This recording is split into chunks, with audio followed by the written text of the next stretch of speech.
سلام دوستان، امیدوارم که حالتون عالی باشه. در یک روز بهاری با هوای فوق‌العاده عالی بریم که یک آموزش جدید رو با هم داشته باشیم و دستور میرور رو داریم یا آینه. میرور اینجا هست و همه این دستورهایی که اینجا هست در قسمت مودیفای هم وجود داره، میتونید که از اینجا هم داشته باشید. اما ساده ترین راهش مثل همیشه کلیدهای میانبرش هستش که MI هستش.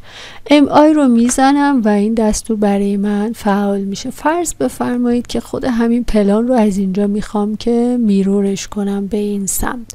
وقتی این رو انتخاب میکنم به من میگه که یک نقطه انتخاب کن. نقطه‌ای که انتخاب میکنم در واقع نقطه‌ای از اون آکسی هستش که من میخوام نسبت به اون آکس آینه ایجاد کنم.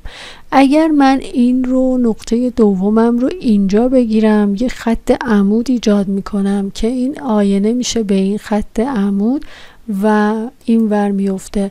وقتی کلیک میکنم رو نقطه دوم دو تا گزینه دارم، یس یا نو.